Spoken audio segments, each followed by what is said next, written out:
The Moist Meter is a proud partner of our comic book series Godslap and Plague Seeker. Both are available at badegg.co, link in the description. Welcome to the Moist Meter. Today we're taking a look at the new Transformers film. When it comes to live-action Transformers movies, you never know what to expect here. You could get a super stinker, or you could get a good film. There's no telling. It's been really up and down with the quality of the live-action films, and I didn't know where this one would rank on the tier list here, but I was somewhat hopeful because I loved Beast Wars growing up. I not only religiously watched the Beast Wars show, but I even played the games, the old PlayStation 1 games where it was like a battle arena. I loved it. I collected the action figures. I in fact still have them in my garage somewhere, and still remember the shame of having to ask my parents how to make the owl transform into the robot itself, because for some reason the fucking owl Maximal had this, I don't know if it was just me being a stupid smooth-brained milk-drinking toddler idiot who couldn't figure it out, or if there was a legitimate malfunction with the product, but for some reason the owl's chest would never alter, and that's where the robot's head was. So I could never actually turn it into anything more than like some kind of disgruntled owl. And it always made me mad. And I still have that somewhere in the garage. But point is, I love the Beast Wars. So I wanted this movie to be good. And I'm pleased to say that it's not bad. I wouldn't say that it's great, but it's certainly not bad. I enjoyed it far more than many other Transformers live-action films. And of course, I'm only talking live-action. I still think the animated Transformers films bang a bit harder than most of the live-action, but I do think this movie was good. So let's talk about it. Let's dive in here. As is expected with a Transformers film, there's going to be a huge emphasis on humans. And historically, that could go wrong, and has gone wrong many times for the franchise, but I will say I think they did a great job with the human storyline here. It wasn't boring, and they actually did give the humans more to do than just tedious chores, where a lot of other Transformers movies, the only thing humans were capable of were just like really low-level things to help contribute barely. Since they can't fucking fight the robots there, they're not going to get up there and start slapping a robot around. But in this film, they actually do give the humans more to do in terms of fighting. So I'm trying not to get into spoilers, but they do have moments where the humans actually do fight, which I thought was very fun. And I think the main character, Noah, stands out and did a really great job. I think they did a great job with that character. I will say, though, that I would have liked if... It's hard to talk about it without getting into spoilers. I would have liked if at the end they didn't just throw so many plot conveniences all at once just for the sake of giving humans a little more to do. Because at the very end, they just start pulling shit out of their ass, and it's like, this really horrible thing's about to happen, but luckily there's a code that a human being can type in, so one of the humans can go type in that code and save the day, basically, if you're ready, and, you know, if you're brave enough to do so. So, I thought it got a little silly at the end with giving them these very convenient problems to solve that really only humans can, because they're small things like typing on a space keyboard, but, you know, it's not the biggest deal in the world, I suppose. I am, however, a little disappointed that the Maximals don't have more screen time. Because the film is called Rise of the Beasts, you would think that they were kind of the main draw here, but they're kind of sidelined in this movie. You spend most of the time with the humans and with the Autobots, and a little bit with Optimus Primal, who's the best Maximal, admittedly. But you don't see pretty much any of the other Maximals except Airraiser, who has quite a bit to offer to the plot in the film. But you don't ever see Cheetor do anything until the very end. He also only has like maybe 2 lines in the movie. Rhinox, I'm pretty sure, doesn't say a single word. He has less lines than I did in The Hunger Games Mockingjay Part 1. I don't know what happened with Rhinox. Maybe they just didn't feel like hiring someone to do voice acting, or they didn't feel like writing words for him. I have no fucking clue, but I'm pretty sure Rhinox doesn't say shit. He's just there for the final fight with the other Maximals. Like, it's just a little sad that since the film is called Rise of the Beasts, you would expect them to play a big role here, but they legitimately don't even do anything or even come into play until the very end of the film, which kind of sucks. But I will say they did a good job with the Autobots. I enjoyed watching a different kind of Optimus Prime, one who's kind of a douchebag. Like, that was interesting. I don't think they've ever made Optimus Prime just a straight-up asshole in any of the films that I can recall. Well, that's not true. He kind of, like, murdered a guy in cold blood once. But other than that, this guy, Optimus Prime in this film was going through like an edgy phase, right? You know, he's out there listening to some post-hardcore music, and he's like, you know, it's all my fault. I've done everything wrong. And fuck the humans. They're puny and weak, and they make me sick. Like, that was kind of cool. I haven't seen that side of Optimus Prime before, and he has a whole arc that, you know, ends up pretty cool at the very end, bonding with humans eventually. I also think Pete Davidson as Mirage was a really good fit. Like, he did a good job with that character. The character of Mirage walks a fine line between being charming and being extremely annoying, and Pete Davidson fucking tap danced on that line right there, and it worked. I really think that I have no complaints about anything the Autobots did or any of the Autobots in the film. They were just all around solid. And the action was great. The action was very fun. It's always fun to watch giant robots fighting. But in this film, I think they really nailed the action. A lot of times it looks like fucking 3 soda cans colliding against each other during a Transformers fight. Here, I think they did a good job of making all of the action clear. Especially in the final climactic fight, there's a lot of really cool moments that had the audience clapping. Now, let's get into some complaints here, because besides just the lack of Maximals in the film, I've got some gripes with it. It's hard to get into without spoilers. There are so many narrative ass pulls at the end that it is laughable. I know I briefly mentioned them, but it gets absurd. Fucking random coded kill switch for humans to use in the most important moment. Empty pipes for humans to crawl through in giant robot technology that serve no purpose other than to be a tunnel for humans to sneak through.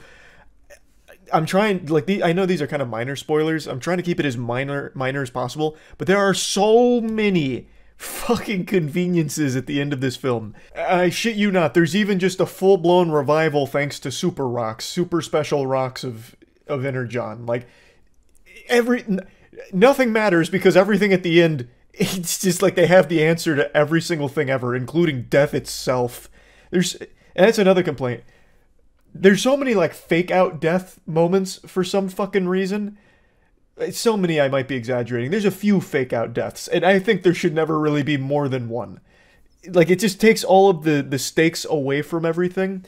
You have these turbo bad guys, super evil villains, you know, they're fucking powered by dark matter and a bad attitude. But for some reason, they don't ever finish anyone off. Or when you think they finish someone off, they do it in a way where it's kind of ambiguous. They don't cut someone's fucking head off.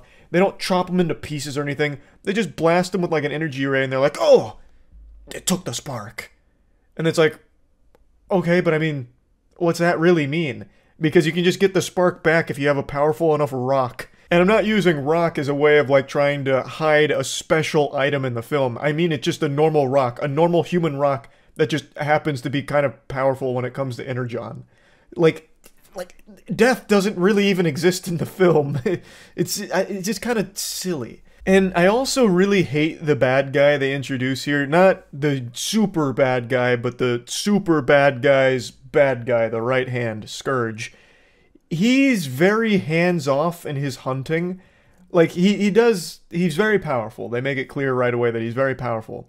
But when it comes to the humans, he's fucking worthless. He's like a Scooby-Doo villain. He keeps catching them and then letting them go over and over again. And he has these tiny little spiders that he sends their way, but the spiders fucking suck. They die to a stick. Like the spiders, the robot spiders from the big evil bad guy die to like a stick. Like, what the fuck? Why does he keep using the spiders? Not once were they helpful. The humans were easily able to defeat them with just household objects. They got hit by a goddamn pole once, like a tiny little bar once. Like, Jesus Christ, stop using them. Just do it yourself. There are moments where the bad guy Scourge literally has one of the humans in his hands and just starts monologuing instead of just killing him. Even though he has shown that he has absolutely no mercy whatsoever. So why the fuck are you just talking at this guy monologuing? It just gets a little, like, overdone when it happens a couple of times here. So, just definitely wanted to mention that. I do understand it's Transformers, so it's going to have some of that cheesy, tropey kind of shit in there, and that's fine. But I think they just use that too much. Like, again, the main bad guy, the right hand, just keeps sending spiders after the humans, even though he himself could have easily just taken care of it almost instantly. I also think there's a massive plot hole here that I can't really get into because it's clearly a big spoiler. But I think that the motivation for something the Maximals did, or rather didn't do, is nonsensical, and it would have completely thwarted the entire plot of the film. It would have stopped everything bad from happening before it was ever even a problem. And I've been really racking my brain on it, trying to figure out why they did or didn't do something, and I just can't come up with an answer. I don't know if maybe I missed something, but there was a very crucial MacGuffin in the film that I feel could have been handled in a very different way by the Maximals. And I'll just leave it at that. I think if you've seen the film, you're probably knowing what I'm getting at here. But yeah, I'm getting real deep into it. Overall, I liked the movie. I thought it was fun and enjoyable. Yes, I was disappointed there weren't more Maximals because I like Beast Wars and I really thought they were going to be front and center. We've seen so much from the Autobots already. I would have thought they were trying to shift the focus to the Maximals here because that's very different from the normal Transformers, but they don't really, and I wouldn't even say that they share the spotlight. The Maximals are kind of just supporting characters to the Autobots, and it works in the climactic fight well. I think they complement each other really well. I just really would have liked to see more, especially from characters like Cheetor and Rhinox. I mean, those are classic characters. Like, you know, show some fucking respect here. Let them do more than just have one line and 2 fight scenes, right? But overall, I thought the movie was enjoyable. Plugging Transformers Rise of the Beast into the Moist Meter, I'm just going to give it like a nice 65%. So, yeah, that's really about it. So, yeah. Huge thanks to ourselves for sponsoring this Moist Meter. Godslap is a comic series written by myself, Jackson, Matt, Danny, and Aubrey Sitterson. It follows the story of a character named Ace, who's an extremely powerful slapper in a world where slapping is king. Issue 3 just dropped. It's all available at badegg.co, and shit is starting to pop off. Ace is being hunted by a mysterious foe named Defister, who, after swan diving through a hospital, picks up Ace's trail and hunts him to the ends of the earth with his sidekick Olfactor. And also, our newest comic series, Plague Seeker, just came out. Issue 0 is available at badegg.co. It's written entirely by myself and edited by Jackson. It's set in a world 1,000 years after an apocalyptic event known as the Calamity. An asteroid hits Earth, and it brought with it mutations that changed all of its inhabitants. Now the world is infested with things called plagues, and atop the food chain sits 8 great plagues that control the entire world, and only one man stands against them, the Plague Seeker, who has an insatiable appetite to devour those 8 great plagues. So all of this is available at badegg.co, so please check it out. So yeah. This episode of Moist Meter brought to you by Godslap. Issue 3 is out right now at godslapbook.com. You can find links below in the description. Go check it out. Initiating moisture.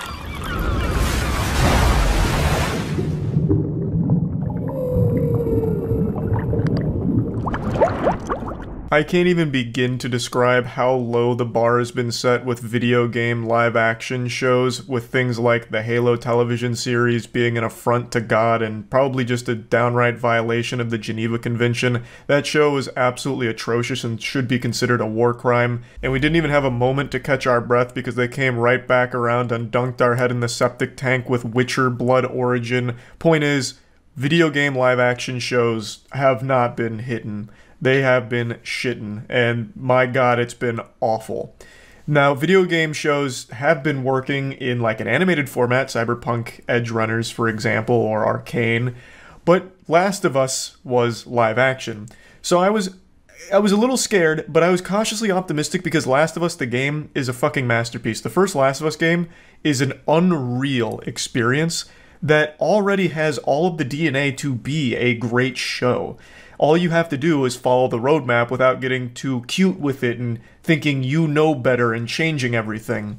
And I'm happy to say they didn't. Not only did they follow the roadmap of Last of Us, they improved upon it. The things they changed or added actually improved the overall narrative somehow, which I didn't think was possible. It fleshes out some characters we didn't get to spend a lot of time with in the game, like Sarah, Joel's daughter. She was only in there for a little bit, but in the show, she has like a whole episode dedicated to really giving a ton of information about her, and we learn a lot about her and Joel's relationship, so it makes what happens next feel much more impactful. Which is incredible because in the game, that intro sequence I still think is one of the finest in all of gaming. The intro to The Last of Us is pure perfection, and in the show, it is done justice. It's done just as well, if not better, because we got to spend more time with Sarah, so everything that happens feels bigger and more emotional. And they don't do that with just the characters, they do it with the world itself, and I really appreciated that. All of the main story beats are still fully intact, however, there's a lot more that does go differently than the game in this show. For example, Bill and Frank. Bill and Frank in the game are not a huge part by any means, but in this show, they have an entire episode dedicated to them and their relationship. Now, there's things I like and dislike about that approach, because I think they did a great job with Bill and Frank's relationship. I think it's a good episode, but I do miss the chemistry between Joel and Bill. In the game, the two interact. The two, you know, they work together. I'm trying not to get into spoilers too much here. In the show, Joel is very, very, very minor in that episode. Very minor in Bill and Frank's life. So you don't get that same effect where Joel and Bill have this chemistry together.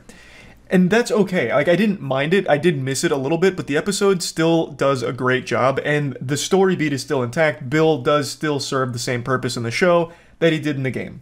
So all of that is still intact, and they go about it in a different way that I think does work, but I do miss the Bill and Joel chemistry. And I feel that way about a couple of other things as well. Example, the infected in this show aren't prevalent, like, at all. They're there sometimes, but very sporadically used, and I get that they're not the focal point, they weren't the focal point in the game either, but in the game you do encounter them quite a bit, and it helps with the pacing of things and making things feel higher stakes.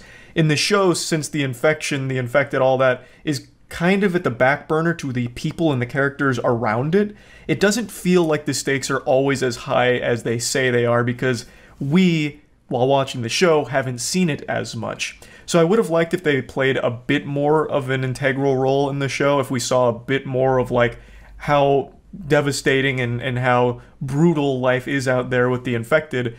But it's not that big of a deal. That's not a huge complaint of mine. It's just something I wanted to point out. I really don't have major complaints about the show in general. I liked it a lot. I think everything they did here worked. I think Pedro Pascal as Joel was an amazing choice. I think Bella Ramsey as Ellie was amazing. Like, all of the characters did a great job, and I can't believe the tactic of don't play the games before playing the roles worked out, because I hate that shit. I don't see the point in telling your talent to not play the source material. I still don't get that at all. Like, you don't have to be impersonating the characters, you don't have to be fucking cosplaying as them or whatever. Like, you don't have to be a caricature of it, but it should at least be good to have that knowledge of how their role was played in the source material. But I digress. They told them not to play the games, and it still worked. The portrayal of Joel and Ellie in the show was very faithful to how they were portrayed in the game. Like, it was just really well done.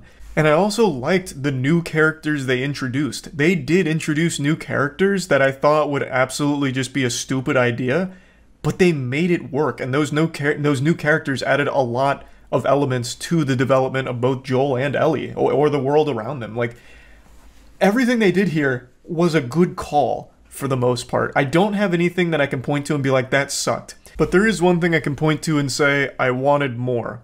And that is in regards to the finale. I feel like they rushed it. Now, not in a terrible way. It's not like this is a horrible, rushed, awful ending or anything like that. But I feel like they wanted to get through it pretty quickly, when I think it would have benefited from maybe an extra episode. Like, if they had one more episode to really drive in the nail with everything that happens at the hospital and everything leading up to the hospital, it would have hit much harder. They kind of speed ran that and made Joel the fucking Terminator. They made him the goddamn Punisher out there. He was nearly immortal, like John Wick going through there, dispatching everything, and it didn't have that big buildup. this is a spoiler, but you know how it goes in the game, right? Like, you know Joel eventually takes Ellie back because to get the cure, they would have had to kill Ellie. And he had already lost his daughter. He wasn't going to lose Ellie, the closest thing he's had to a daughter since. So he snaps, he kills all the Fireflies, he takes Ellie back. All of that happens in the space of like 15 minutes at the end of this show. That entire sequence is like 15 minutes in the show. If they had dedicated a whole episode to building up to that and building to that and even exploring in the hospital beforehand, I think it would have really benefited from that, because I think there was a lot more that could have done there as opposed to just speed run how that plays out. Now, I get in the game that it also happens quick. I do understand that, especially since you are the player character and this is your moment, like you just go fucking hog wild, you kill like 1,000 fucking people, it's all gruesome, it's all bloody, and it is here too. It's gruesome, merciless, bloody, all of that you expect, very faithful. But this was a good opportunity to do more with it as well and deliver more in this moment. At least that's what I would have liked to see, but I'm not disappointed either. Like, I can't say that I think it's bad, because it's far from it. It's not bad. I guess I just really wanted more from it, because I thought there would be. Like, they have whole episodes dedicated to flashbacks, right? Like, they have a whole flashback episode for Ellie and her best friend and how she ended up getting bit. I think this was a really good opportunity to give a whole episode dedicated to the most important turning point for The Last of Us, with Joel and Ellie here in the hospital. So that's just like the one thing that I'd like to point out as another thing that I think would have really helped overall elevate the show. But it's also not bad in its current state by any means with the ending or how all of that's tackled. It's still extremely good. The Last of Us is an amazing game, and I'm happy to say The Last of Us show is an amazing show. Plugging this into the moist meter, I'm giving The Last of Us show a 90%. I think they did an extraordinary job with it. They absolutely fucking crushed it. So I'm very happy to see that it was done well. And yeah, as most of you know, we started our own comic book series called Godslap. Everyone who's read Godslap so far has unanimously agreed that it's the best comic ever produced, and Godslap is well on its way to becoming the biggest name in all of comics, overthrowing Marvel within the next 5 years, according to recent scientific projections that I'm pulling out of my ass. It's a passion project created by myself, Jackson, Danny, and Matt, and we brought in an industry veteran named Aubrey Sitterson to help write it with us, and we're extremely proud of what we've created. Issue 1 and 2 are already out, and Issue 3 came out today, as of right now. Issue 3 is available at godslapbook.com, and per usual, this is the standard cover, but we also have 2 limited edition variants, which will only exist until they're sold out, and they'll never be reprinted. So they're available at godslapbook.com. Initiating moisture.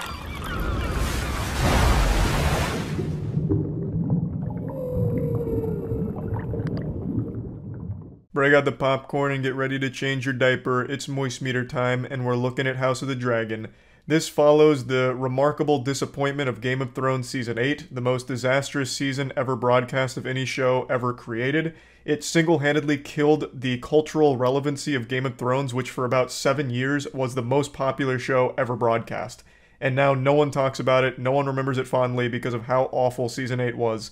And this show couldn't have been worse than Season 8 under any circumstances. If all of the episodes of House of the Dragon were just 2 Girls, 1 Cup on loop for an hour, it would still be better than Season 8 of Game of Thrones. So this whole franchise had nowhere to go but up, and I'm happy to say House of the Dragon is actually good.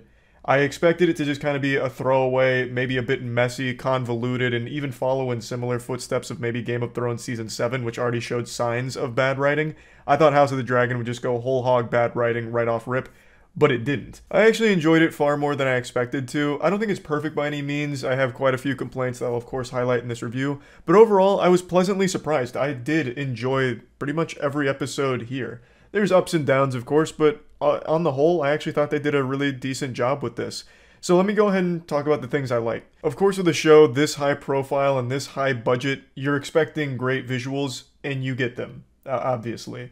Apart from a couple of moments on Dragonback where I was like, damn, I can't see anything but CGI here. It looks a little goofy. But that only happens like twice throughout the entire show, with like a couple of silly scenes that kind of stood out. But overall, the visuals are absolutely amazing. And I actually think they look better than Rings of Power, which was a $1 billion show. I think the visuals in House of the Dragon were actually at times better than Rings of Power. So, I take that for what you will. I just really thought they did a great job world building in a world we're already somewhat familiar with.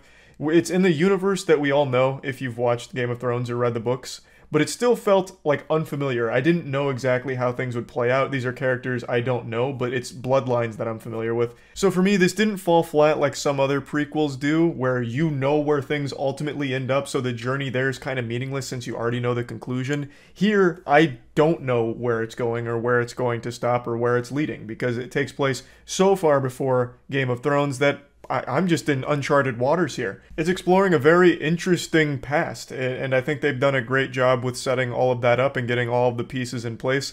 Now, it is pretty slow-paced. I think most people know that. The show is a bit of a slow burn at times. There's not a ton of, full throttle action with, skulls flying all over the place, people's eyes being popped out of their socket, ripping guts out of buttholes or anything crazy like that. There are, of course, those moments. They're used sparingly throughout the season. But when they're there, I think they hit pretty hard, and I think they really elevate the tension and the stakes of the show. So I really appreciate pretty much every direction they went here, except for one. They put so many time jumps in here, it's crazy. I think there's 5 time jumps, 4 or 5 time jumps. So you'll have a time jump of like 10 years, 4 years, a couple years. I mean, it could be a time jump of a week. Like, it's just constantly shifting throughout time. So one episode, you'll have, Rhaenyra and Alicent, and they're young, they're like 15. And then the next episode, they're like fucking mid-30s. Alicent's got 2 kids, and Rhaenyra's pregnant, and everyone's pregnant all the time. Every single episode of this show has someone pregnant, or a new pregnancy being announced, or a new baby on the way. Between the time jumps and pregnancies, my god, like we entered into some kind of alternate dimension where every time a woman even looks at a man, she's immediately pregnant.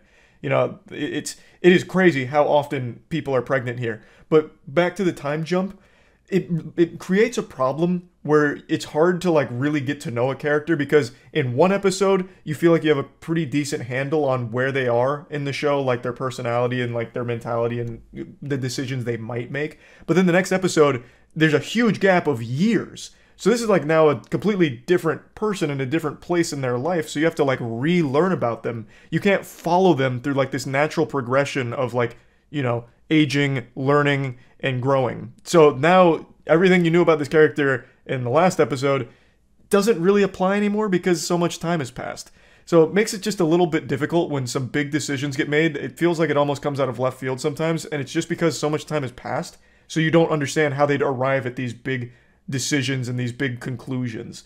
And another thing that stood out to me is the only people that age up during these time jumps are Rhaenyra and Alicent and King Viserys. King Viserys just keeps aging until he looks like a goddamn reborn zombie, like a fucking mummy straight out of Imhotep's coffin, or sarcophagus.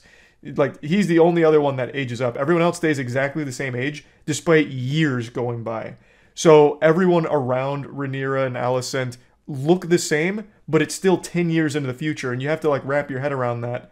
So like Sir Criston, for example, he looks exactly the same at the end of the show as he did at the beginning, even though like 15 fucking years has passed or something. And to kind of go back to the pregnancy thing, this also creates a problem because there's so many characters you have to keep track of and remember who's who, like whose kid is who. It's like an absolute daycare. There's kids all over the place, so there's so many characters that you need to remember the name of and where they're at in the universe. And there's 2 characters that have the exact same name, and they're both important characters. There's 2 Aegons. There's an Aegon on Alicent's side, and there's an Aegon on Rhaenyra's side. It's just so many fucking characters to keep track of because they're always just popping babies out left and right. There's more babies in this show than the entirety of Rugrats. So it's just, there's just so many characters to constantly keep track of, and the time jumps were a bit frustrating. But those are like my only 2 main complaints, I would say. Everything else I did enjoy.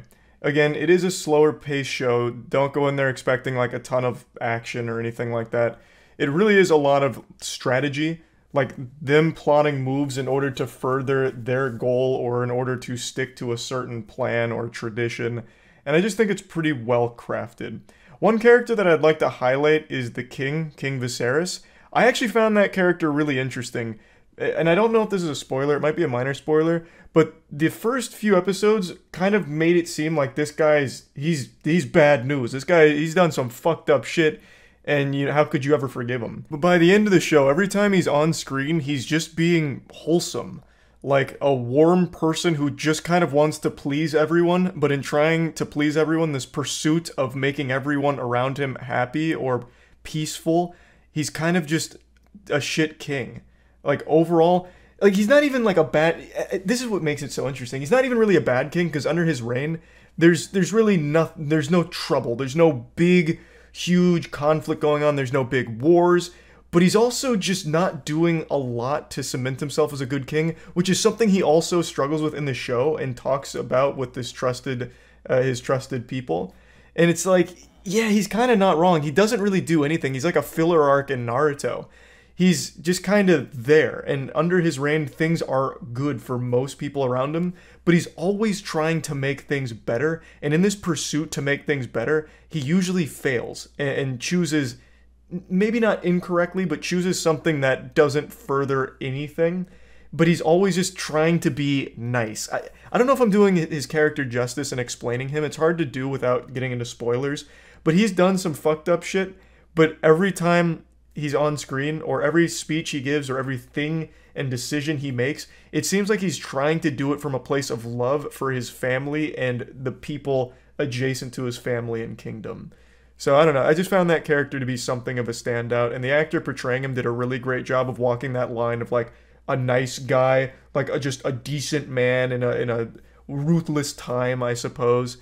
But yeah, I just thought that was a cool character. And Daemon as well. I think Daemon is the other side of King Viserys. It's his brother. And I think Daemon is another extremely interesting character, because you're never quite sure where exactly his head's at and what he's trying to do and accomplish for himself.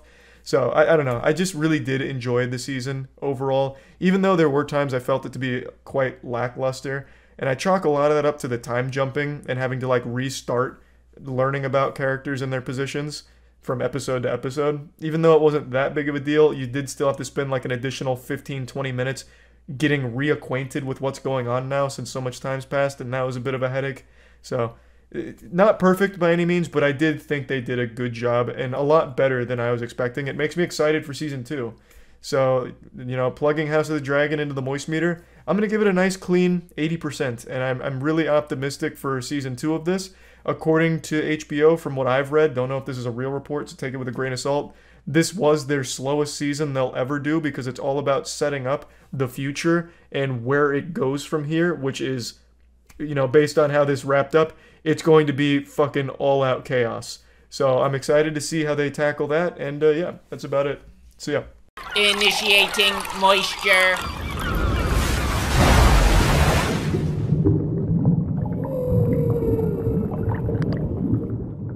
Welcome to the Moist Meter. Today we're taking a look at The Boys Season 3, and it's another banger. This show doesn't miss.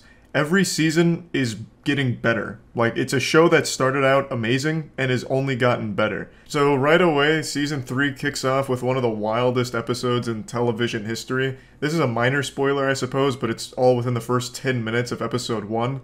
So they're hunting down a bad soup with the power to shrink, and he uses that power for sounding. If you don't know what sounding is, God bless your soul, I suppose. It's putting things into your dick hole. So he shrinks himself down to a very small level and then crawls inside of a guy's penis and gives him a urethra massage. But he had just snorted coke beforehand, and he sneezes and then expands back to normal size and splits him in half, instantly killing him, sending blood and guts flying all over the place. That shit was so wacky. I would have never expected I'd watch a show where someone's exploring a wiener as if it's like a cave in Indiana Jones or something. It was so unhinged, but it works really well in the show. Like, it was fun to watch. Like, the entire season went really hard. A lot happened, and I think every episode was great. The only one that was a bit underwhelming was, unfortunately, the finale, which I just watched. I know a lot of people were pretty disappointed with it, and I'll also admit I was a little let down. It's not bad by any means, but every episode this entire season kept ramping up and setting up huge stakes and huge things coming, and then the finale kind of under-delivers on a lot of it, but it puts a lot of pieces in place for next season that I think is going to be outstanding. So I really like where it leaves off, though the final fights as well as some of the later moments just didn't have that same oomph you would expect. And there wasn't even a single time where they went back inside of a cock, which was a little upsetting. Like, you know, they really struck gold in episode 1. Now let's break it down a little bit. I'm, again, going to avoid as many spoilers as possible. This season introduces a new villain, so it's not just Homelander now. They bring Soldier Boy back into the fold, who was basically the original Homelander. He was the face of Vought, and just like the most popular and the strongest superhero in the world, and everyone thought he was dead. However, he's not. He was captured and tortured by the Russians, and the boys inadvertently release him again, so he becomes the main big bad, and it's really good. Soldier Boy is a super interesting character. He's not like as good of a villain as Homelander by any means, because Anthony Starr is one of the most talented actors I've ever seen. Anthony Starr as Homelander is probably the best villain I've ever watched on screen, and I don't say that lightly. But I now cannot even look at Anthony Starr without seeing Homelander. I watched a fucking interview with him in the cast one time, and I just saw Homelander. I thought at any moment he'd turn around and take someone's eyes out of their skull or something if he didn't like one of their jokes. Like, he has truly become Homelander to me, which has never really happened for any other character, so massive props, and he does a great job this season as well, of course. In this season, Homelander's more than just like this over-the-top evil villain. They actually show a lot of human sides here, even more so than previous seasons. They really like do a lot of like heavy lifting to make you almost feel for him and question whether or not like his real motive. Because before all this, you'd be like, yeah, he's pretending to be nice or pretending to be on someone's side, but he's actually going to do something evil. Whereas here it's like, well, no, he might actually care about Ryan, or he might actually value Black Noir as a teammate and a friend. You know, it's just so good. But anyway, back to Soldier Boy. He's where you're going to spend a lot of the time, like seeing him do shit and learning about him. He's got a very interesting past, and his main objective is, of course, to get revenge for being captured. So he's wreaking havoc, and it just becomes another massive problem for the crew to try and navigate. The writing in this show, I think, is just superb. I think it's so good. They do a great job of making you care about most of the characters, as well as just setting up a really interesting story with a lot of moving parts to it. And it always does try and, like, turn a mirror to, like, the real world, so it'll criticize a lot of things that happen in, like, actual society. And I hate using that word. The Joker's really ruined that word, but like, there's a lot of moments throughout The Boys where it's poking fun at things in the real world, and whether or not you appreciate that or not, that's entirely up to you. But I always find it at least interesting that they subtly jab at, like, all sides of things. I think they do a decent job of not being super on the nose while also still making it pretty comical. But where I think they absolutely excel is in the characters. I think Butcher is such a fucking great character where sometimes you're pumping your fist like, yeah, go Butcher, rip his fucking tits off and shove him in his asshole, let's go Butcher, that's so cool. And then the other minute you're like, damn, fuck you Butcher, this is all your fault, you're such a piece of shit. Like, they have such a great line with Butcher where he's awesome sometimes, you know, he's doing the right thing, and then other times he's really crossed the line and you as a viewer are like, damn, that's too far. And a lot of things that happen afterwards are completely because you're an asshole. You caused a lot of bad stuff because you're an asshole. Like, even though your intentions are good overall, you went too far and you made things worse. I love what they do with Butcher, and I really loved what they did with Butcher and Huey this season because they gave them access to powers. Not a spoiler, it's in the promo material. They gave them access to superpowers, and I think that works so well here. Now it just gives this entire crew more options for handling the problems. So you have people that don't have powers in the crew that are coming up with schemes and plans that are more in the shadows and more, like, deeper, I suppose. Like, they have to be careful about their moves, whereas with Butcher and Huey, now that they have access to powers, their plans more become, let's just go beat the shit out of these superheroes, get the answers we need, and just start ripping scalps off. And I actually think that's super cool. And it feels earned, because we've spent so much time with these characters, constantly having the odds against them, not being able to actually fight on even footing with the people they try and hunt down or the people they try and save. Now they do have access to powers, and it lets them directly get involved in these fights and just really in the mega mix of things here, and I like that a lot. I really did. I really appreciated that. And it didn't like overstay its welcome where it just became like superheroes fighting each other. They still had to outsmart, outmaneuver, and come up with good plans, but I like that they now have the ability to directly confront their most vicious villains. You know, like, they actually fight Homelander, and they don't just get, like, insta-gibbed like it's Team Fortress 2, they actually can put up a fight now because they have the access to the powers. And I thought that just felt great. I think that was just such a nice payoff to see them actually get to that point to be able to fight. Another standout character this season was Maeve. Maeve had so much to do this season and did a lot of cool shit. Maeve was integral to this season's plot. Like, without her, a lot of things just don't happen, and I thought she was great. Just really shined this entire season. Starlight as well, but on Starlight's side of things, it was mainly her use of social media, which isn't super cool, but when she was, like, not just Instagram living information and, like, actually contributing to fights and shit, she was great. Like, in the relationship between Starlight and Huey, of course, again, gets, like, really strained because of difference in, without getting into spoiler, just, like, a difference of opinion on how to handle Homelander and Soldier Boy. The relationship, of course, is well written. Like, I actually care about their relationship. I feel sad when they're not happy together, as goofy as that is to say. I don't know, I just really like everything about the boys. I love the way that they've crafted the narrative. I love the characters. They even do a lot with A-Train this season, showing like the family side of things, as well as him wanting to do good but just not being able to. He's so disconnected from like the reality of things. He can't quite figure out how to do things properly, so every time he tries to help, he makes everything much worse. And it's sad. Like, the Deep is just, again, a goofy comic relief character. They don't do much to make you like the Deep. All he does this season is fuck octopus pussy a lot. Like, he just gets multiple blowjobs from octopi. Like, that's mainly his contribution. Like, he's just a dumb character. He's supposed to be laughed at. And he does that successfully. Now, there are a couple things I do want to bring up that aren't, like, amazing with the show. I think that they're using Compound V and V alternatives really, like, excessively. It seems like they're selling Compound V at gas stations at this point. Anytime they needed Compound V, it was just like a brisk walk down the street away to go grab it. It was never a challenge. Like, there was never a moment in this entire season where they're like, damn, we need more V.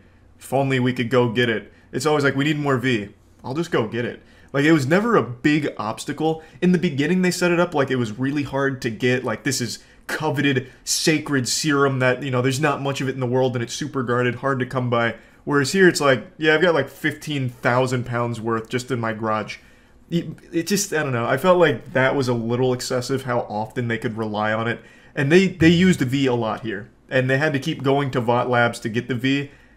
And it was really easy. It seems like all you have to do to get Compound V is just knock on the door and ask for it. So I thought that was a little lazy, though I understand why they didn't want to spend too much time focusing on how they acquire it, because that's not super interesting. But you set it up as this crazy compound that's really hard and really secretive.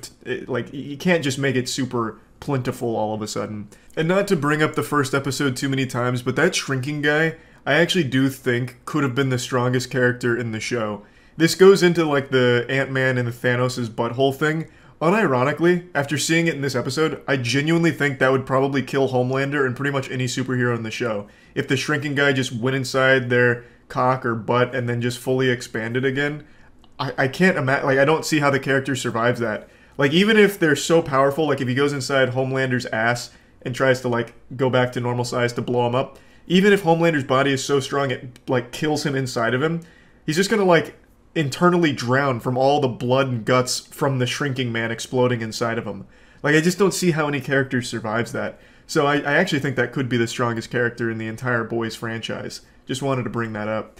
But anyway, plugging the Boys Season 3 into the Moist Meter, I'm giving it a nice 90%. I would have given it a 95%, but like I said, I do think the finale is a little underwhelming. They set everything up to be absolutely huge to finish it off, and it just really wasn't.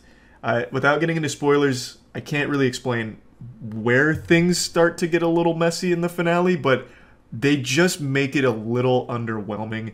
I love where it ends up. I love the final conclusion, where everyone is, and everything that's happening to them, I think is fantastic. But, like, everything getting there is kind of lackluster, which is a real shame, because I really thought they were going to send us into Season 4 with, like, this fucking wild bang, and it just didn't quite pull it off. It was just a little weak. But other than that, it's another outstanding season. The Boys is still absolutely crushing it, and I can't wait for Season 4. That's about it. See ya. Initiating moisture.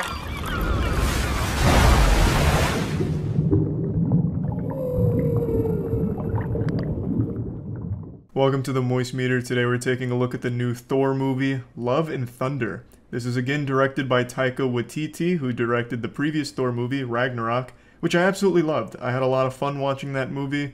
However, unlike Ragnarok, I didn't absolutely love this one, and I didn't have that much fun watching it. Watch out, wild opinion coming out of nowhere to catch you off guard. Bet you didn't expect that shit coming in so hard and so fast. The god of surprises. But yeah. Anyway, I was unfortunately let down with this film since I was a big fan of Ragnarok. I had high expectations going into this one, but walked away a bit disappointed. It's not a bad movie by any means. I don't want anyone to get that twisted. I'm not saying this movie's trash or dog shit or anything like that. But it just felt like it was trying so hard to be like Ragnarok, where it leans really heavy on comedy, that it almost became like a bootleg or like a parody of itself. You know, none of the jokes were really landing. In Ragnarok, I had a lot of giggles and genuine belly laughs throughout the film. In this movie, I didn't laugh once. The jokes just weren't landing. I felt like Ebenezer Scrooge just sitting there fucking stone-faced. Now, I know it sounds a little weird focusing so heavy on criticizing the comedy of this film, but that's really what this whole movie is. It's fundamentally a Marvel Universe rom-com, and they would not stop making jokes. This was a movie that didn't take its own plot seriously. Ragnarok had a problem where even like the most serious moments were undercut with jokes here and there. This whole movie, everything is undercut with jokes, top to bottom. It doesn't fucking stop. So if the movie doesn't care about its plot, why the fuck are the audience supposed to care about it? It just doesn't work. The big standout for this film was Gore. Christian Bale as Gore the God Butcher was fantastic. Actually a really cool villain. All the scenes he was in, all like 4 of them, he was barely in the movie, but every time he was on screen, he was good. Like, he was the best part of this movie by far. Everything else just kind of falls flat because at every step of the way, they're just joking the whole time. There are a few serious moments, but they only last like a split second before Korg will come in and make a quip or something like that. It just doesn't stop. It is basically just a comedy movie with some action in there. The action is good, especially a fight between the main cast and Gore on like a small little planet. It has like this black and white filter to it almost, and it's really cool. It's really well done. But outside of like the action and anything involving Gore, it's just underwhelming. And again, it wasn't just me that wasn't laughing during the film. I was in a full crowded theater, and pretty much no one was busting a gut laughing or slapping their knee having a hoot and a holler. Very rarely did anyone like laugh during this film. The dude behind me even audibly sighed very loud, which is pretty douchey, but sighed when Korg made his millionth quip of the film. Korg was one of my favorite parts of Ragnarok. Every time he spoke, it was entertaining. In this movie, he's like a core character and never stops making jokes. He's like a fucking Reddit user trying to farm karma. And one of Jackson's friends even called this movie Reddit the Movie, and it's pretty accurate. Again, the focal point of this movie is its comedy, which is why I'm talking about it so much. That is the main meat and potatoes here, and it didn't do it very well. And especially not compared to how they did it in Ragnarok. But now moving on to like the actual narrative here, it's definitely not bad, but it's not great. It's not an amazing plot by any means, but it's certainly serviceable. But there are so many plot conveniences that it starts to take you out. I'm not going to get into spoilers, but so many things happen in this movie where it's like, wow, what a coincidence. That's super lucky. Oh, wow, that timing couldn't have been better. Oh, the meeting of the gods is today? Oh, wow, okay, good. I guess that's just when we needed it. Like, there's just certain moments that feel like it's almost a Saturday morning cartoon level of, oh, that's convenient. Like, it doesn't feel earned half the time.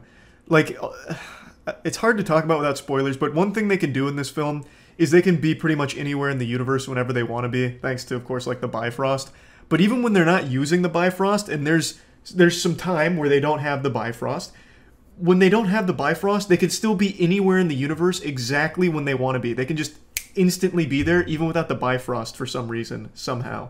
So there's never any, like, stakes when it comes to tracking down Gore once they know where he is. It's never, like, a tough journey to get there because they can just instantly appear there somehow, even when the Bifrost wasn't available. It's just, I don't know, there's a lot of moments here that just don't really work super well from a narrative perspective, but I like the overall plot.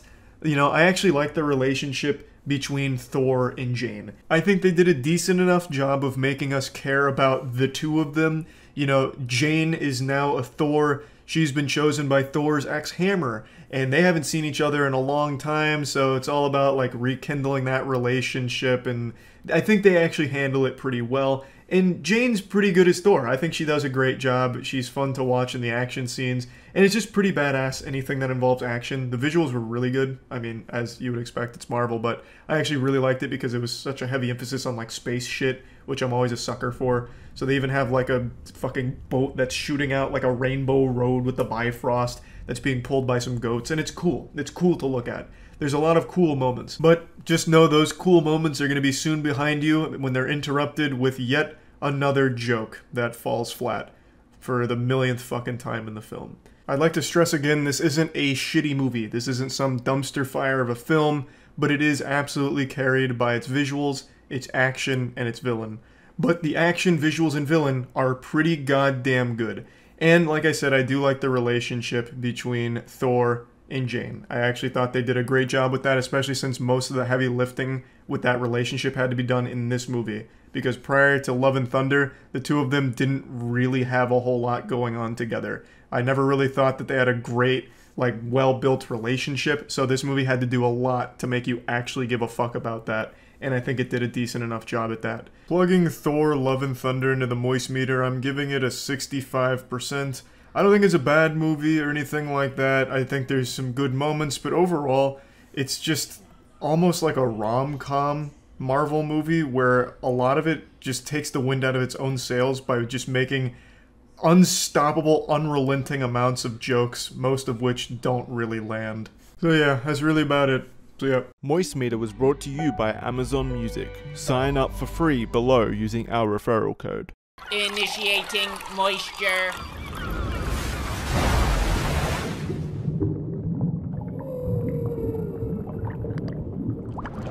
In 2016, a plague swept through movie theaters. A movie so shitty that it nearly killed superheroes for anyone with good taste. And by killing superheroes, I mean killing DC superheroes. I'm talking about Suicide Squad. The first Suicide Squad, I think, is the worst superhero movie to come out in the last 15 years at least. So the new one had some big shoes to fill. And I'm happy to say it's actually really good. It's a very good movie. James Gunn somehow was able to bring the worst superhero movie and make it a very good one. I don't think it's the best or anything, but I really thoroughly enjoyed it. They took characters I'd never heard of and characters I would have come up with as a joke and made them cool. Like Polka Dot Man, a guy who shoots polka dots. That's like some shit I think of for useless superpowers. Like, what did I call him? Not Stinkler, but I had a superhero who could smell the future. Which is a pretty worthless power, but I feel like if I gave that to James Gunn and told him to put it in Suicide Squad 2, he would have made it fucking awesome. I also still had that cool idea of an old lady who every time she gets, like, to the point of death, like in her late 80s, 90s or something like that, she births herself, like a clone of herself with all of her memories. James Gunn, please feel free to use any of these characters in the upcoming Suicide Squad sequel if you're making another one. But the point is, he took characters that have dumb powers like Polka Dot Man and made them very interesting. Not only as characters, but also made their powers cool to watch. So I really enjoyed these characters and seeing them interact with each other. The chemistry between all of them was significantly better than the first one. They're much more likable and they're much more entertaining. The writing is much better. Like, the jokes land. And, like, the actual physical comedy of some of the fights works. It's everything the first one could have been. It's done very well. And the action scenes, they're brutal, they're goofy, and the whole movie pretty much knows not to take itself too seriously. That's not to say that there aren't emotional moments. There definitely are emotional beats in the movie, and I think when they're there, they're good. I don't think they're that, compelling, but for what the movie is, I think when it tries to make you feel something for a character, it accomplishes that goal. My favorite character is the street shark. I think the shark guy in the Nawe is really fucking cool. He's just a shark, he doesn't have any friends, and he starts to make some friends. It's just, I don't know, it worked for me. I thought it was good. I also really love the style of editing in this movie. Like, for example, one of Harley Quinn's best scene, in fact, probably one of the best scenes in the movie, is a really long action scene with Harley Quinn just fucking taking down hordes of bad guys. and throughout it, the choreography's good, the action's good, but it'll have these moments where she's fucking akimboing assault rifles with like animated flowers pouring out of the back of them, and then like little birds flying around that are animated. I don't really have too many complaints about the movie. That's not to say it's perfect or anything, but one thing that did stand out to me is I felt like at points James Gunn introduced so many characters and didn't use half of them, especially early on in the film. I understand that some characters are brought in just as throwaways, and in this movie just for jokes, but it still would have been nice to at least see a moment or two with some of the characters doing something, really anything. But that's just more of a personal preference. I don't think it's a detriment to the movie, since they are there as a punchline sometimes, and sometimes the death of a character is actually used as a fucking joke. So I get that, but I still think it would have been nice to see some of the characters have at least one moment before they're sent away to the fucking Shadow Realm. And that's not exclusive to just throwaway characters that were there for like a one-off joke. Some of the core characters of the Suicide Squad, like the actual cast that goes on the adventure and makes shit happen, there's two characters I feel that did nothing. They didn't really contribute to the overall goal. They were just kind of there. Like, if they weren't there, it would have played out exactly the same. So that was a little disappointing. I still think they were good characters, and them being there added to the movie, but like thinking about it narratively, they didn't do anything. They didn't have any moments of importance, though I did still enjoy their presence. I'll mention what two characters I'm talking about right after I give the score, so there will be a bit of spoilers after the score. But for now, let me just go ahead and tell you, I'm giving Suicide Squad, the new Suicide Squad, the good Suicide Squad, a 90%. I really enjoyed it. I think there's a lot to like about it. There's a lot of action. There's a lot of good jokes. Not that that's something entirely unique to superhero movies, but it does it really well, I thought. It was an enjoyable 2 hours and 12 minutes spent watching this. Now into the spoilers to explain more what I meant. So, I unfortunately think King Shark didn't do anything, and I also don't think Polka Dot Man did anything. Their presence there was fun for the team, and I think they added a human element to the chemistry, but it also would have happened without them too, I think. So the relationship between Ratcatcher and Bloodsport, I feel, was already developing before Polka Dot Man and King Shark. So what really kind of happened is Ratcatcher noticed King Shark doesn't have friends, King Shark tries to eat her, and she's like, hey, well, why don't we just all be friends? And that kind of like plants the seed that, oh, this is going to be kind of like a group of friends. But I feel like that was already going to happen because Ratcatcher was just such a likable character and already talking to everyone else. So I just don't think King Shark did anything. Of course, he had some good kills, he ate some people, which is cool, but those people were going to die to the other members anyway because everyone in this movie is just a giant fucking meat balloon to be popped by the main characters. So King Shark killing a couple of them, not even many, I think he only has like 5 kills total. It didn't really do much to add to it, and he didn't really contribute to their plans. When the big bad supervillain alien's introduced, he kind of just nibbles on the arm a little bit before being thrown away. He plants one explosive, which is helpful, but it's not like that made or break the mission.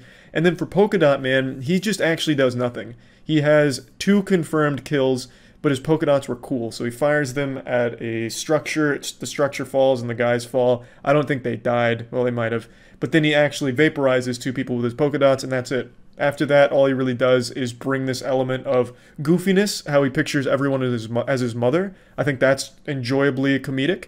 But he doesn't really do anything narratively to push it forward or help with the overall goal. He's just kind of along for the ride and having fun.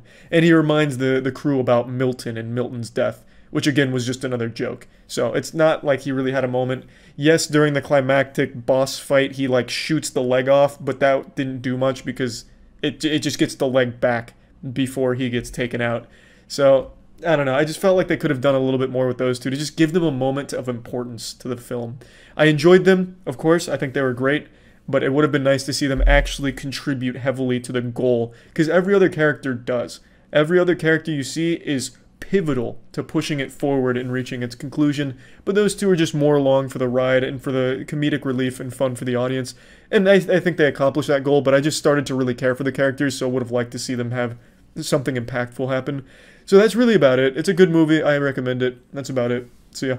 This episode was brought to you by Helix. Initiating moisture.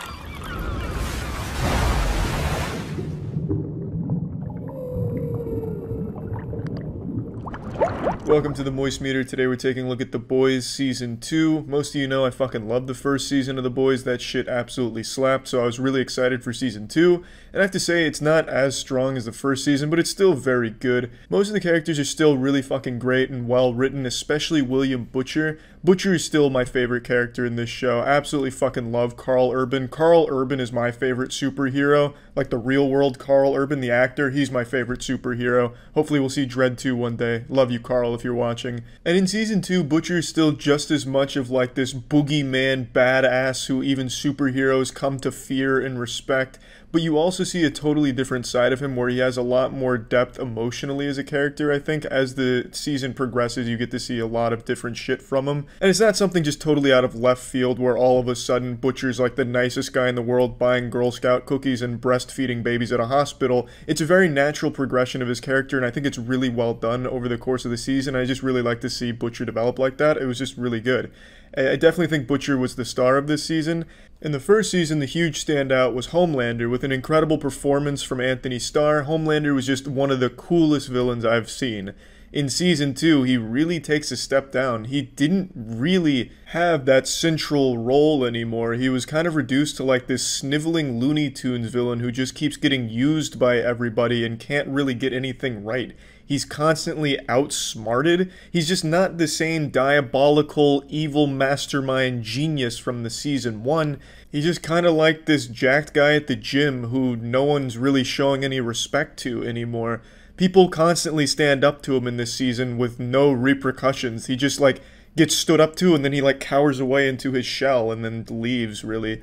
I just can't even really think of any moments in Season 2 where I was like, damn, that's Homelander. That's Homelander from Season 1 right there. Because it really didn't feel like it. He played more of a backseat to some of the newer villains they introduced. And I like the newer villains. I think they were very decent. But they're no Homelander. Homelander in Season 1 was something real special, and to see him kind of fall into what happened in Season 2, it just doesn't really make sense, because he was the king in Season 1. He felt he was God and above everyone else, but in Season 2, he feels like he's like the fucking court jester. He's just not at that same level of, you know, larger than life, the real fucking deal. I don't know, I felt really underwhelmed by Homelander's progression as a character in Season 2, and I get it was probably just to put more of the light on the other villains, which is okay, because they are good villains, but I would have at least liked it to stay a little more true to what they built up with Season 1's Homelander, where he still, when he comes on screen, everyone in the fucking room is visibly uneasy and intimidated. Only a couple times in this season was there anything even remotely like that. It's still a great performance from Anthony Starr's Homelander. It's just I would have liked to see him not kind of play more of a backseat and just get used. He gets absolutely fucking trampled like a doormat in this season by a bunch of different people. And other than that, I don't have too many complaints other than like a few plot holes here and there. Like there's a scene where one of the boys gets injured and has to go to a hospital for a couple days. Well, they're the most wanted people in the entire fucking world. What kind of hospital is going to treat him and let him stay overnight for a few days without reporting it to the authorities?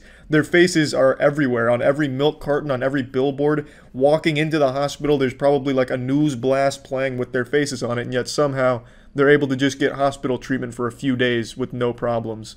There's simple plot holes like that, which aren't the biggest deal. It's a bit nitpicky. But overall, it's still very good. I know I've kind of harped on the Homelander thing, and that's just more of me being a little disappointed with him kind of, you know, just playing that backseat role. But the season is still great.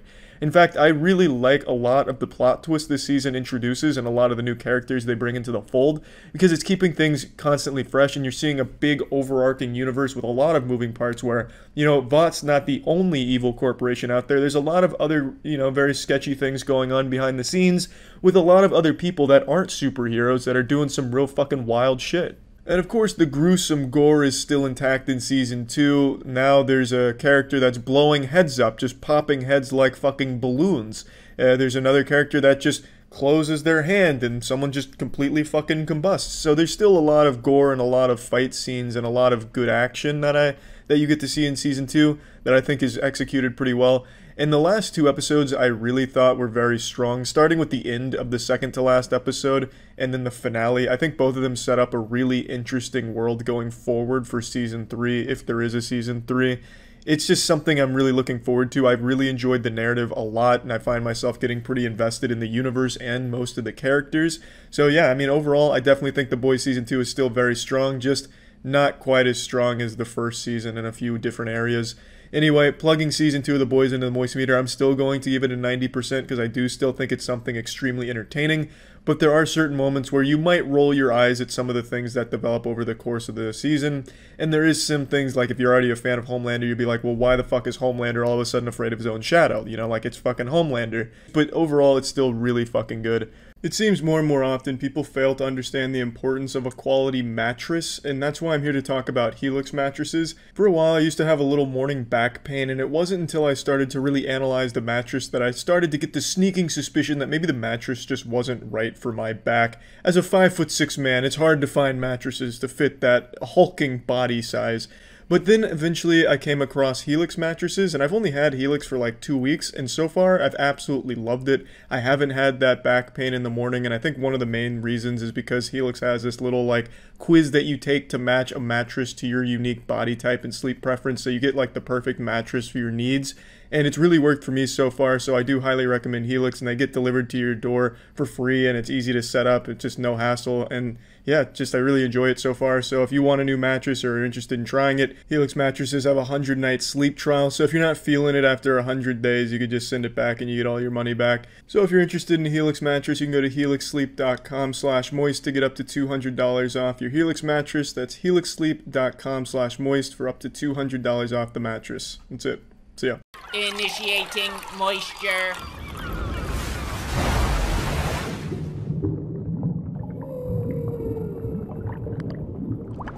Hello, let's address the elephant in the room right away. I'm not at my place, I'm at Tiana's place, which is why there's that poster that says Oana means family next to me. I'm not a huge Lilo and Stitch fan. But anyway, I just finished The Mandalorian and I wanted to talk about it. It's 8 episodes and 6 of them are very good. Episodes 4 and 5 are the only 2 blemishes on this record. It's a really good show, and I really enjoyed the characters, but man, I cannot get that fucking sensation, that taste of just raw asshole out of my mouth from the 4th and 5th episode. But I guess that's kind of what to be expected when there's always different directors coming in for different episodes. But it's not that big of a deal. It's 8 episodes, and the only problem I have is that 2 of them are shitty fillers, which is episodes 4 and 5. And I can't really call them fillers because they do play a role at the end of the series. It's just, it was jarring to go from 3 episodes that are just absolutely great to then these 2 stinkers in the middle and then finish strong, which I guess is the best you can hope for. But with 8 episodes, you'd expect all 8 to be pretty full throttle, really giving their best face, and 2 of them don't do that. That's the only complaint I have. I want to get that out of the way right now. I wanted to get that complaint on the table and move on to everything I liked about it. Like most people, I liked Baby Yoda. I'm extremely surprised there's not Baby Yoda merchandise that was out for Christmas, like fucking plushies and toilet paper and condoms or anything, just to capitalize on that hysteria of Baby Yoda, because everyone fell in love with him, as did I and Jackson. It's just a really fun character that does some really cool Force things and like some goofy moments, and it's just super adorable and super cute. And I like that it's not a CGI Baby Yoda, it's a puppet, and I think that's really special. I always appreciate things like that, and I think that's why you can get so attached to him and just love him so much that you yourself could see yourself going to war to protect him. I also really like Pedro Pascal as the Mandalorian, the headlining Mandalorian. I think he does a great job. I do think the show in the beginning doesn't do a good job of showing you how powerful he is or how strong he is, because he gets his ass beat like 15 times in the first 5 episodes. At no point does he ever really show like, I am an elite warrior. He's constantly needing help from Baby Yoda. He couldn't even fight these fucking blurg, which are just inflated boomers from Left 4 Dead that walk on all 4. He couldn't fight them, so he needed help from a Deus Ex Machina who comes out of nowhere to save him, and then they become friends, and that character ends up being really important and really cool. But what I'm saying is, he didn't strike me immediately as, wow, this dude's fucking hardcore. He struck me as, wow, this dude's getting really lucky. And that doesn't change until about the 6th episode. There are great moments that he has where he, pops off and shit. But in the 6th episode is when he really shines, and you get to see what kind of incredible hunter he is. And that's when it really is at its strongest. The 6th, 7th, and 8th episode, I think, are the best in the entire series. The first 3 were also really strong, but I think the last 3 really bring it home and do it great justice, and really makes me optimistic about the future of the show. And I really love just about everything they pulled off. Even in the filler, the 4 and 5, I like the planets. I liked the new environments that they were showing us. They just weren't recycling the same Star Wars shit you've seen 1,000 times. Oh, we're going to Tatooine. This is the birthplace of Luke. And here's where Anakin took a shit when he was 10 years old in The Phantom Menace. You guys remember that? I like how they kept exploring different areas and showing you different things. And I like showing the entire Mandalore culture.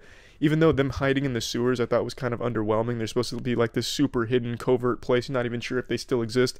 And yet you can see Pedro Pascal go into the sewer by just going down like 2 sets of stairs, and then he's in their like super secret hideout in the middle of the fucking city. I feel like someone could have wandered down there by accident and discovered all of the Mandalorians down there. So it wasn't really well hidden, but I liked seeing all of them. I liked the main forger. She was really cool, and especially at the end when she has her moment of just badassery.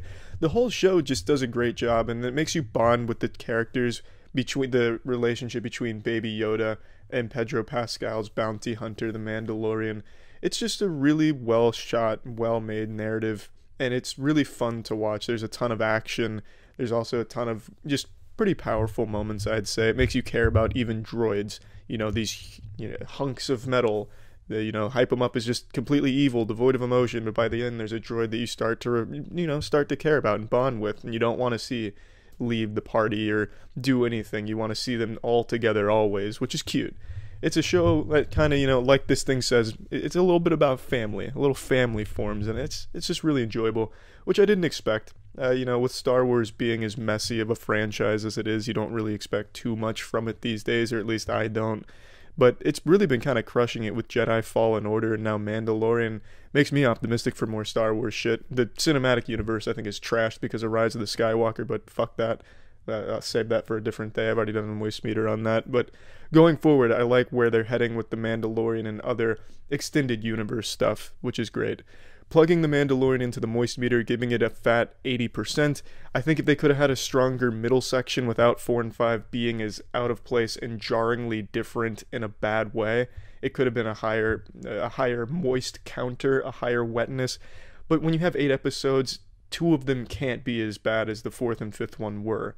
I'm glad that they at least brought those characters back in because they introduced some good characters, which is nice, but the episodes themselves just were not very good. But the show overall, I think, is absolutely great, and it does live up to the hype that Twitter goes crazy for, and that's about it. So yeah. Initiating moisture.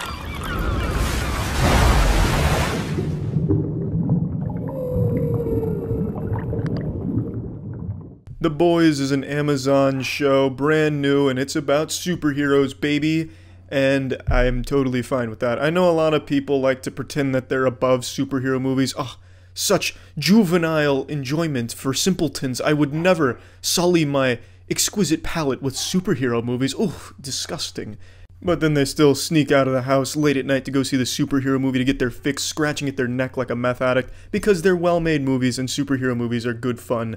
Unless they're DC movies, then most of the time they're super shitty and you'd have more fun doing anything else. But aside from that, superhero movies are just generally enjoyable, and this show tries to take it in a different direction, albeit it's still not even like an original spin on the superhero genre. It's, what if the superheroes were assholes? What if they weren't infallible good guys?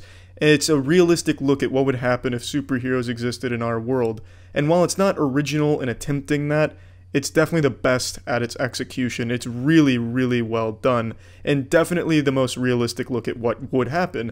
The superheroes are egotistical humans. They've been told their whole lives that they're gods and goddesses. It's highly marketed. They're backed by a mega corporation Vought. Every move they make is calculated. They're there to make money. They are celebrities, icons. And that's kind of it. They're big, corrupt assholes, though, behind the scenes. And then a group of boys get together after a traumatic event, and they all try and hunt and take down superheroes to expose them for what they really are, assholes. And also brutally murder them, just fucking fist them as hard as they can. And it's really just so well done. I enjoy it start to finish. At first I thought it was just going to be like a dark comedy with edginess here, oh, here comes some one-liners, blood, gore for the sake of blood and gore, shock for the sake of shock. And there's even a scene with like a failed dolphin rescue that just really kind of screamed edgy for the sake of edgy.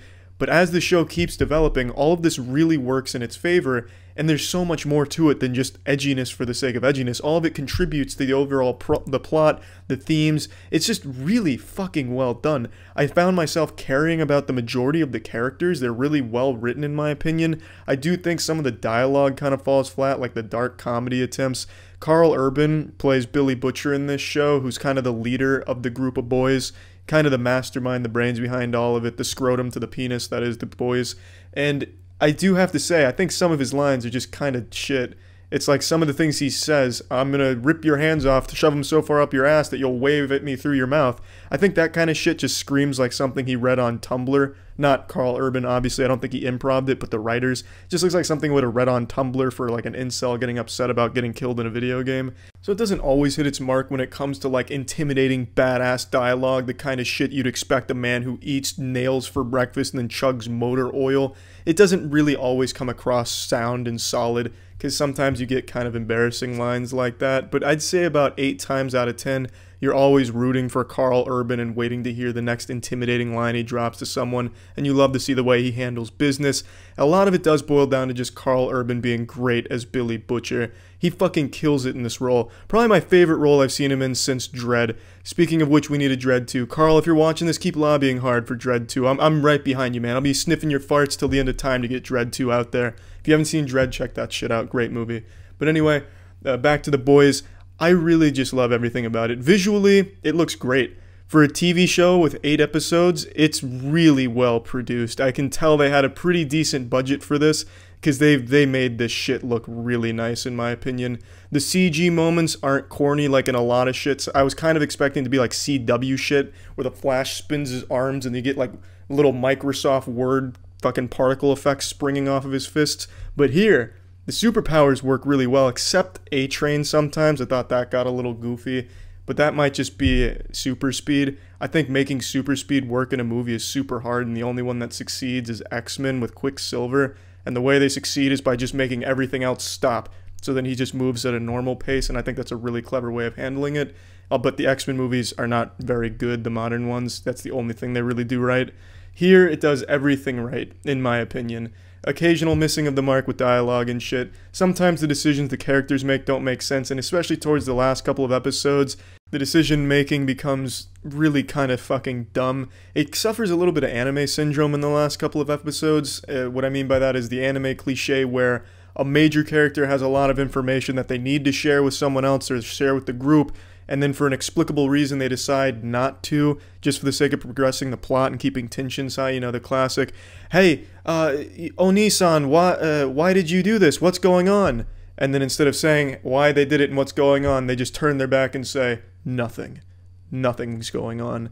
Even though if you just told them what was going on, things could have resolved right then and there. It's just, I don't like that. That's always frustrating to watch unfold, and you're always kind of rooting for the character to please just say the fucking information so everyone's on the same page and we can go from there instead of having to work backwards, like showing a math problem how you got to the conclusion. I just don't like that. It's just, I feel like it's a little silly. But it's not very frequent in the show. Overall, I just find it to be super enjoyable. It shows you some uncomfortable shit, it shows you some brutal shit. It does get pretty dark, there's not always a happy ending, and I really enjoy that. As far as, you know, the dark, gritty take on superheroes goes, that's not new or original, but this does it the best by far. I enjoyed The Boys start to finish. And I'd also like to say, Homelander in this show is basically the Superman, and he's pretty much the evil Superman, kind of what Injustice did, but 50 times better. Homelander in this show is fucking outstanding. A truly great character. Love every scene that Homelander's in. He just controls it. He just fucking grabs it by the tits and twists. He is really a great character. So plugging this shit into the moist meter, I'm giving The Boys a fat 90%. I really recommend it. It's 8 episodes, just really good fun. It's not gonna be some thought-provoking piece, you know, going to bed in cold sweats like, man, that really spoke to my soul. But it's just so goddamn fun, and you really do root for the characters sometimes, and there's just a lot of fun shit it shows you with good fights, real bloody shit, doesn't shy away from dark themes. It's just, it does edginess well. I don't like using that word edginess, but it really does describe the show in a decent fashion. It's really just fucking good, though. I really enjoyed it. That's it. See ya. Initiating moisture protocol.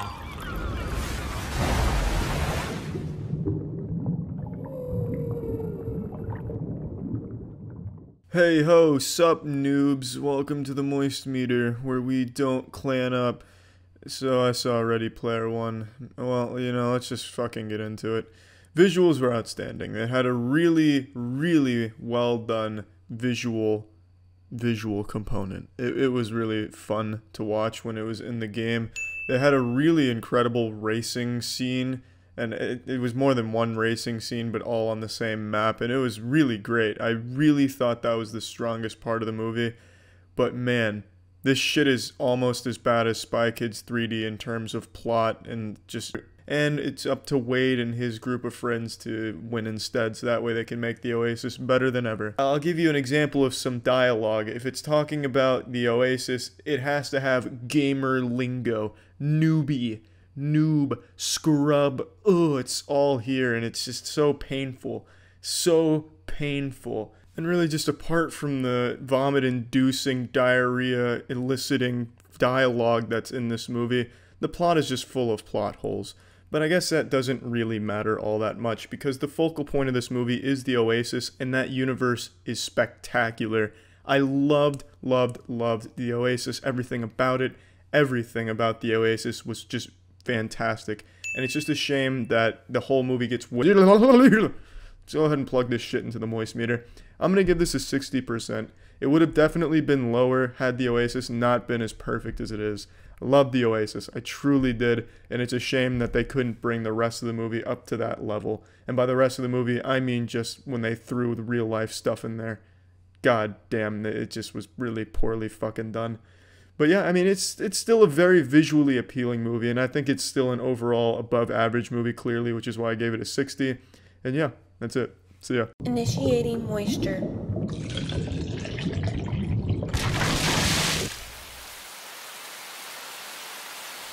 Hi, and welcome to the latest installment in the Sodden Cinematic Universe. Today I'll be analyzing the moisture content in the new Thor movie, called Thor Ragnarok. Full disclosure, I think the previous two Thor movies were stinky ass. I think they are by far the weakest in the MCU. But I still went into this movie with high expectations and wasn't let down. The movie trailers try to sell you that this is a different approach to a standard superhero action flick, and for the most part they're right. This is a pretty different approach. It's a more comedic approach, a different visual style for the most part as well. And it is pretty different from most of the others until it gets to the end, then it kind of falls into cliches and what you'd expect, but it does it well enough where that's not a big complaint. This movie's about 80% great, 10% what we've seen a million times, and 100% reason to remember the name.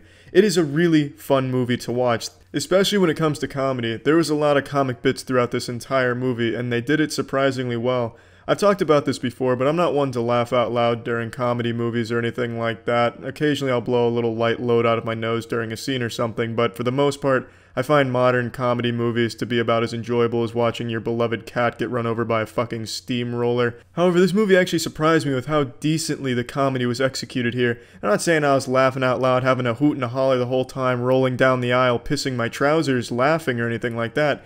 But it actually got me giggling quite a bit. There was one character they introduced here who's perhaps one of my favorite in the entire MCU, called Korg. I thought Korg was just so fucking great. He was a purely comic relief character who did comic relief really well. And the comedy wasn't the only surprisingly good element here. The visuals were a bit different to what you're accustomed to seeing in modern superhero movies, and really modern movies in general, since everything has this trend of trying to be super dark and gritty and shit.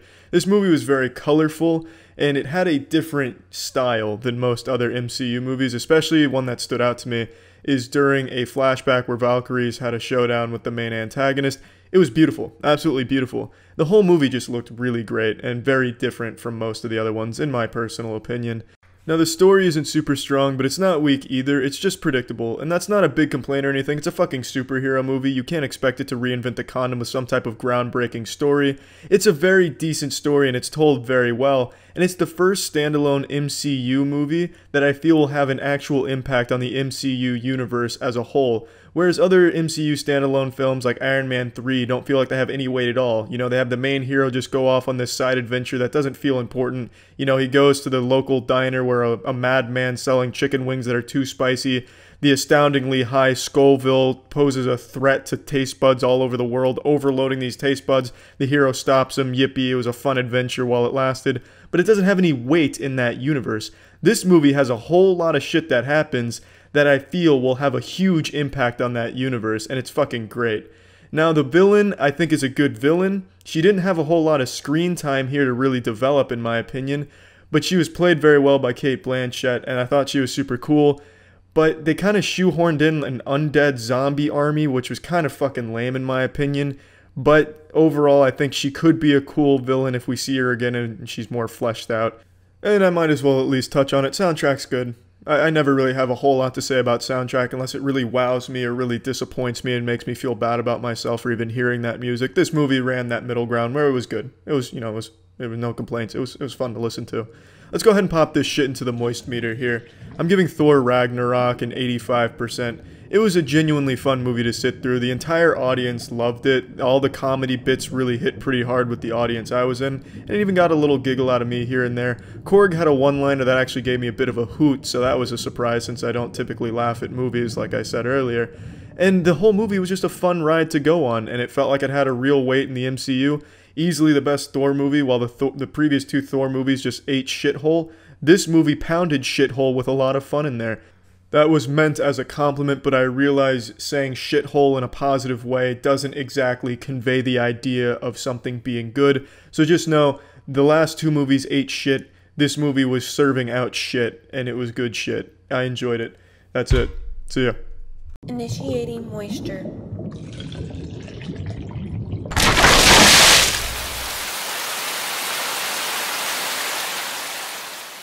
What's up everybody, it's Critical. Just saw Ghost in the Shell and wanted to give it a review and slap this bad boy on the moist meter. So grab a towel, cause we're about to get wet up in this bitch.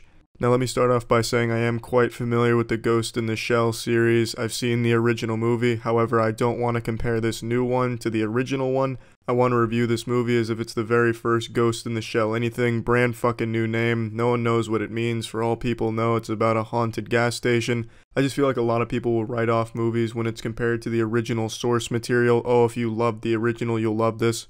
And a lot of people will be left wondering, well, if I'm not familiar with the original, am I gonna like it? Is it worth seeing? So don't worry, I'm here to get a boner and answer questions, and I've already gotten a boner. Let's go ahead and start with my favorite thing about this movie, which is the visuals. The entire city just looks fucking amazing. Everything in the movie is amazing. There's a lot of CGI, but a lot of practical effects, and practical effects just make movies fantastic in my opinion. It just raises the visuals to a level you can't achieve with just CGI, and Ghost in the Shell really blends them both beautifully. The characters looked cool as shit, especially the enhanced characters in this movie. They looked like the fucking feral offspring of a man in a Terminator at some points. There was a gang member in a club scene that had this weird iron jaw. He looked like Jimmy from Ed, Edd n Eddy if Jimmy was really badass. I really can't gush enough about how spectacular everything looked, the environments, the characters, just all of it so incredibly pretty. Now let's talk about the performances from the actors.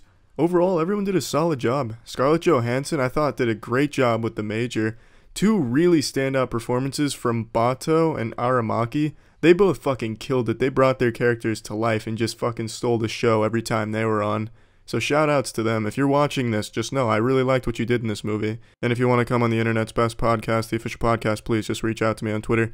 Now, I should also let it be known that I'd never really harshly judge acting in a movie. I don't pay too much attention to it. Except for Asa, Butter, Butt Cheeks, and Miss Peregrine's Home for Imaginary Dweebs. That was just the worst acting I'd ever seen, and it really stood out to me. So take my acting criticism with a grain of salt on this one, because maybe you won't find the characters did a great job, but I think most people will agree Bato and Aramaki just nailed it. Now on to my only real complaint about this movie, the plot. Now I'm not saying the plot was bad or anything, it was a decent plot, but it was very predictable, and it wasn't exactly original. Now that's not a fair complaint that I have here because I know the original Ghost in the Shell inspired a lot of modern sci-fi plots that we're used to, like The Matrix for example, and they wanted to stay true to the original so they didn't have a whole lot of wiggle room here, but they did put their own little unique spin on it with the Major's history and where she comes from, which I thought was a nice touch. But the plot never really captures your attention. You don't really feel too bad when a character dies in the movie or some big thing is revealed, because you kind of already saw it coming. The villain is by far the blandest character in the movie, just your standard cookie cutter evil bro dude.